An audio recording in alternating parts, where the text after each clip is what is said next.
waxtaanee beneen cas bu xaw a sérieux quand même muy parents d'élèves yi ak ñenn ñi di casser ci année scolaire bu ñu fay malheureusement à cause du Covid seeni doom demuñu école mais fay nañu donc il y a eu beaucoup de polémiques dernièrement on a rencontré maître Massokhna Kane bi aussi. beaucoup de polémiques Pape Cheikh ndaxte ñun ñëpp xam nañ ni que coronavirus bi ñu ko commencé gis Sénégal mu commencé yokku dañu amoon couvre-feu ñu arrêté école yi ci mois de mars 2019 bi de ce fait xale yu bëri jàngeetuñu woon xooloon na yaakaaroon nañ ni corona bi du fi yàgg mais yàgg na fi am na école yu doon dispenser cours en ligne ñeneen ñi non mais lenn la école privée yëpp am en commun mooy que dañu exiger parents yi fay année scolaire bi nga xamante ne moom la ñu génn que xale yi jàng wala ñu bañ a jàng ñenn ñi dem ba di chantage parents yi plutôt di la wax ni boo fayulee année bi passée sa doom doo ko mën a inscrire et même boo ko bëggee yóbbu beneen école duñ la jox ay certificat wam de scolarité ay notam ak yooyu yëpp mu nekk loo xam ne dafa coincé xale yu bari ndax am na parents yoo xam ne pour bañ coow ak seen doom bañ a jàngi dañu fay malgré eux mais am na ñoo xamante ne amuñu moyens yi de ce fait am na xale yoo xamante ne li ñuy wax ubbi tey jàng tey ñoom dañu ko xam ndax seen école ubbeegul ba léegi ci loolu la ñu dem waxtaan ak maître Massokhna Kane pour mu xamal ñu loi lan la wax ci loolu nga xamante ne école privée yi ñu ngi koy def ndax li ñu sukkandiku mooy contrat bi nga xamante ne signé nga ko qui stipule que boo ko signé déjà même année bi bu sa doom jàngulee wala nga arrêté da nga war a fay yëpp moom nag indi na ci ay éléments de réponse parce que jàngale wuñu man boo ma jàngalul waruloo ma fayeeku il est vrai que état moo tëj école yi mais état bu tëjee école yi ñoom amatuñu recette te ñoom ñuy entreprise parce que loolu la entreprise commerciale lañu comme entreprise yëpp mais dañ leen boole ci mission éducation parce que mission publique la constitution bi moo wax ni mission éducation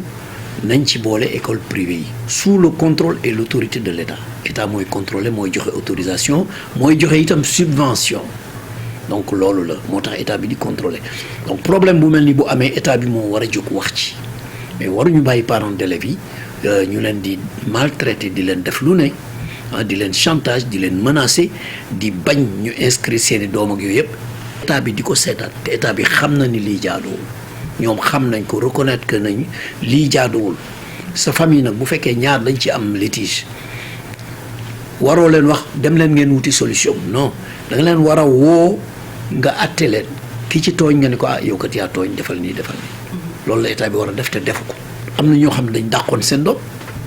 am na ñoo xam ne ñii dañ leen ni duñ leen jox seeni convocation d'examen déjà am na ñu ngi ko ci bañoon jox seeni bulletin de note dañ koy bañ a joxe même bu fekkee da nga ñëw laaj bulletin de note pour dem beneen école dañ la naan tant que fayuloo duñ la ko jox am na ñoo xam ne dañuy bañ ñu réinscrire seen doom tant que fayuñu weer yooyu loolu yëpp ay chantage la te dafa jaaduwul parce que bor bi amu fi bor bu amoon pendant les 3 mois là chaque mois école bi dana émettre ay factures yónnee ko parents d'élèves yi mais mas ko def donc dañu bàyyi ba affaire bi jeex te def école yi defuñu sax circulaire pour exiger des parents d'élèves ñu fay li ñuy wax contrat synallagmatique maanaam contrat boo xam ne bii ñaari parties yi ku nekk da nga ci am ay obligation yow defoo sa obligation nga bëgg ma def sama bos boo deful sa obligation man bu ma neexee ma bañ même bu fekkee dama ko signé woon sax contrat bu ñu signé man bu ma neexee ma ne fayuma tant que yow li nga waraloog man defuloo ko loolu moo jaadu loolu la ñuy wax l'exception de non exécution tribunal mënul régler problème bi parce que parent bu nekk wala école bu nekk wala association bu nekk même boo defee action jël avocat def action ça va prendre des mois ça va prendre peut-être même des années donc loolu régler wul problème bi li koy régler mooy autorité de l'état état moom moo war a taxaw ni diw newoo ci dëgg wala diw newoo ci dëgg bu fekkoon ni bor bi lu am la lu war la parents yi duñ ko discuter xëy na moratoire la ñu wuti mais jaaduwul jàngaloo ma ba pare bëgg ma fay la pour lan parce que am nga ay charge yow mais ñëpp am ay charge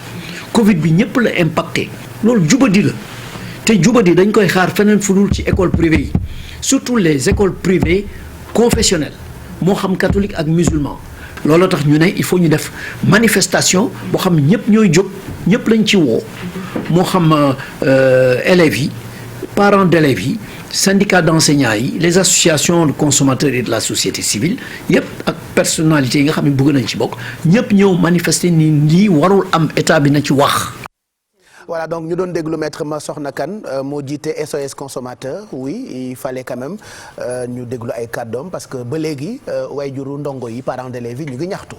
ñu ngi jàmbat ñu ngi ñaxtu Pape Cheikh te école privée yi fenn lañ leen jàpp poñ mooy que ni da nga signé contrat bi ça concerne l'année donc da ngay fay année bi ba mu jeex mais moom leeral na ko ci ay biir kàddoom mooy que ni boo fayee dafa am benn service bu ñu la war a jox muy jàngal xale bi service bu fekkente ne joxuñu la ko contrat bi ça n'existe plus et même am na yeneen avocats yuy wax ni que sax même contrat bi bu fekkente ne ñoom foofu la ñu basé wu en cas de force majeure ça n'existe plus mënuloo toog am benn feebar boo xamante ne adduna bi yëpp la jàpp ñëpp impacté yow nga ne tey man du ma nekk impacté parce que qu'on se le dise ñoom dañu bëgg continuer di def bénéfice comme si dara xewul woon alors que coronavirus bi secteur yëpp la laal soo leen waxee dañ lay ne que waaw on a des charges on a des professeurs à payer je suis bien d'accord mënoon nañ sax wax parents yi fay leen moitié wala un quart bi pour que ñu mën a fay sunu personnel mais da ngay gis ni totalité bi lañ leen di bëgg a fayloo am na ñoo xam ne soo leen woowee sax par exemple man j'ai eu l'expérience avec l'école de ma fille prof kenn ki ma jot naan ma waaw fayloo wuñ leen cantine bi ma ne ko mais heureusement que fayloo leen ñu cantine bi parce que quand même déjà nit ki jàngiwul bu donner 1 heure de cours par semaine et ils veulent te faire croire que c'est la même charge de travail que bu fekkoon xale bi mi ngi ci école bi et c'est faux et je pense que c'est injuste nga jël parent jàpp ko otage ci soo ma fayul sa doom du inscriraat ndaxte ñoom duñu bëgg seen doom yi toog ci kër gi aussi donc da ngay gis ñoo xamante ne tey ñi ngi war a fay 100 000 par mois fay 300 000 plus seen inscription plus scolarité xale bi dafay métti ci ñëpp ak jamono bi nu mu tëddee dafa métti am ñoo xam ne dañ lay ne même boo bëggee génn école bi di dem feneen papier yi ñu leen laaj duñ la ko jox donc da ngay tardeel xale bi te bu dee da nga dem procédure c'est vrai que parent bi mooy gagné ndaxte bor amu fa comme ni ko maître Massokhna Kane waxee mais ça prend du temps et tu peux pas prendre 1 an wala 2 ans nga teg sa doom ci kër gi nga yéeg di wàcc xale bi bañ a jàngi donc il faudrait que état bi jël ay responsabilités à un moment donné wax ak école privée yi ne leen lii amu leen droit def ko su ko defee xale yi mën a dem jàngi wàcc ci jàmm. mais loolu kay c'est désolant ndaxte am na ci école bu actuellement bu nekk en procès ak parents d'élèves yi ak école bi mooy je pense école Dior. oui am na ay parents yu topp action bien sûr fan lay mujjee surtout li gën a garaaw sax mooy ba ministre bi ne car ouvertement que ni na parents d'élèves yi porte plainte yenn écoles yi donc loolu dafay wane ni vraiment état bi dafay dawal day dégager ay responsabilités ci yenn situation yi mais donc comme ni nga ko waxee cas de force majeure bu amee il faut impérativement des mesures wala yoo xamante ne koy mën a accompagner ci genre situation yu ni mel en tout cas parents d'élèves yi ils souffrent ndax démb rek maa ngi doon waxtaan ak benn parent d'élève da lay wax même si bu fekkee da nga bañ a inscrire boo ñëwee di inscrire di nga fay di passer d'abord ba pare inscrire en tout cas di nga te da ngay inscrire ak mois bi xale bi di dugg plus 3 mois yi yeneen sans compter que léegi école yëpp ay tenues la ñuy am ñu yokkal la ci te et puis ñoom ils sont solidaires mine de rien 800 000 900 000 francs pour 2 ans ñoom ñoo ñu yore école yi dañuy solidaire parce que tey même dañu xool grande école yi li ñu def école yi gën a mag léegi yeneen école yëpp dañ si topp di la wax que am na ku ñuy fay te quand j'ai eu lancé appel à témoins bi y a des gens qui travaillent dans des écoles privées yu ma bind ne ma carrément dañuy wax ne dañuy fay personnel mais ñun arrêté nañ ñu fay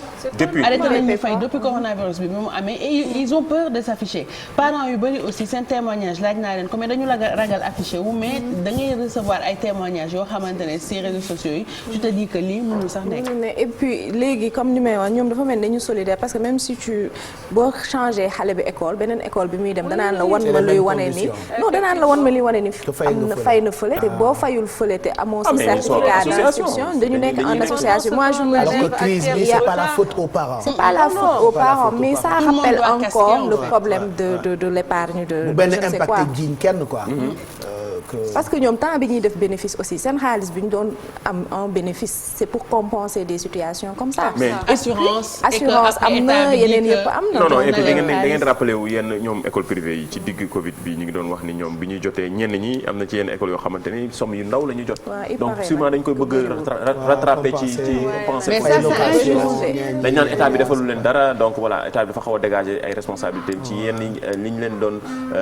jox comme en guise d'indemnité ci mais école privée daal c'est comme une entreprise ils font du bénéfice et quand tu as ton entreprise et que tu fais du bénéfice su situation extrême amee yow yaa war a xool noo koy manager mais doo ñëw di ko impacter client bi. di imposer client c'est une entreprise aussi. En tout cas c'est injuste pour les parents c'est injuste pour les enfants il faudrait que état bi jël décision catégorique pour que école privée yi bàyyi xale yi ñu dem jàngi ndaxte du ñëpp ñoom ñoo am moyen bu fay 3 mois yi nga xamante ne xale bi toog na ko jàng ko yokk ci inscription yokk ci beneen mois bi nga xamante ne ci ngay dugg fourniture ñëw ak yeneen c'est pas tout le monde qui peut faire ça.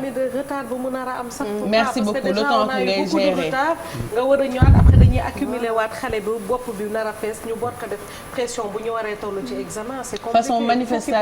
manifestation dina am contre li nga xamante ne parents yi ñu ngi koy dund kañ la fan la ak naka lay demee. dina leen ci léegi da nga gisee parents yëpp ñu loolu la ñuy waxtaan. non mais c'est trop dur parents c'est vraiment dur. dañu naan la carrément boo amee 3 gosses man mën nga mine de rien dépenser plus de 800 000 ci kii bi sans compter yow sa kër métti na donc ce qui veut dire que après day impacter ci xale bi dañu ne plus que noonu la kon xale bi du jàngee alors que comme ni ñuy wax ëllëg dëkk xale moo koy yor bu fekkee c'est ça à l'éducation la dafa war a jàngi mais donc moo tax toujours genre situation yu ni mel il faut état jóg ci taxaw ci bu baax ndaxte lii c'est un problème sérieux dafa nekk loo xamante ni avenir u ndaw ñi la donc bu fekkee parents yi ñu ngi am na ñenn ñag ñuy góorgóorlu di jéem a def le maximum mais c'est que tamit problème daal affaire dafa compliqué daal diggante école publique école privée état bi day bëgg gars yi di dem ci public bi ñi nekk ci public bi ñu ngi bëgg di xarmat ci école privée yi dafa compliqué mais parfois ñi nekk école publique sax ñoom ñooy moom école privée bi bien sûr moo tax ma ne la xarmat gi foofu noonu donc il faut pas que daal nit yi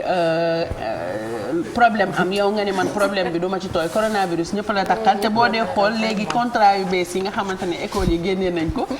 dañu dem bay def ay clauses comme quoi à moins d'un désistement avant le début des cours j'accepte de payer une fois l'étudiant inscrit la totalité des frais de formation même en cas d'abandon ou au cours de la formation mais lii nii du abandon du dara cas de force majeure la kenn responsable donc tout le monde doit casquer il faut arrêter de vouloir faire du bénéfice même bu fekkente ne jàngaloo leen xale yi même bu fekkente ne coronavirus dafa ñëw et que ñëpp am ay problème munoo leen ne yéen da ngeen ciy génn idem dara du leen ci fekk ñëpp am ay problème abandon sax des volontaires les gens n'ont pas abandonné ils ont été contraints de rester chez eux et c'est l'État qui leur a demandé de rester chez eux état bi jël décision interdit catégoriquement école privée yi ñuy fayeeku bu amee ci réew am ci dëkk actuellement nii ku nekk di xëcc ci sa intérêt état mooy jël tranché état mooy jël tamit kenn du jóg ubbi école and then état bi joxut la the agreement for you to open something so they have to be in charge ba pare léegi dañuy wane ci biir contrat bi toujours que par exemple paiement en une seule tranchée muy totalité année bi wala genre est-ce que dañ la koy defar ay moratoire nga koy fay nànk weer par weer mais moo tax il faut que les gens regardent ce qu'ils signent parce que y aura l'avant et l'après corona et lii dina permettre peut-être wala mu gis ñoo xamante ni dina am ay clauses yoo xam ne dinañ ko roof ci biir contrat yi yow mën nga ko signer te doo xam moi je pense que tamit ça peut permettre aux gens d'être un peu plus vigilants. boo xam ne nag exemple mënut a read and duñ la ko explainal mu leer you know dañuy dem rek jox la benn kii and signer parce que dañuy ñëw rek ne la nii signer yow tamit sa xel bi dal rek en nga signé you know and you don't read it and yaay bind lu est approuvé en tout cas état bi na jël responsabilité parce que lii dafa métti ci parents yëpp kër mu nekk ñun ko mu nekk keneen école privée yi waruñu bëgg jël am bénéfice même bu fekkente ne y a un problème partout dans le monde à un moment donné il faut ñoom tamit ñu mun a adapté wu ndax boo génnee Sénégal yeneen dëkk yi école privée bi xale yi arrêté jàng lañ leen arrêté fayloo donc buñ ñu gëmloo que ni c'est pour l'année même ngeen jàngul dañu koy fay parce qu'on a des charges à payer on a le loyer à payer mënu leen ñu gëmloo que ne totalité bi leen xale yi di fay yëpp da ngeen koy fayee loyer ak charge il faut arrêter bénéfice ngeen bëgg a def te mënul nekk actuellement yàlla baax na ñun de dañu yóbbu suñu doom yi rek école publique voilà école élémentaire Idrissa Ndiaye wala CS Papa Ndiaye Bale ñun daal ci école yooyu daal la ñu yóbbu CS Papa Ndiaye Bale école élémentaire Idrissa Ndiaye 3000 francs rek ngay fay ak yëpp yóbbu say doom bu ñu jàngee baax na bu ñu jàngul baax na voilà cours élémentaire Papa Ndiaye Bale wala CS Idrissa Ndiaye yooyu noonu daal moo dere wala CM Mbaye Diallo CM Ababacar Diallo les petites écoles là yàlla baax na de toute façon ñun daal apulaay nañu déglu musique ñun féexal suñu xol yi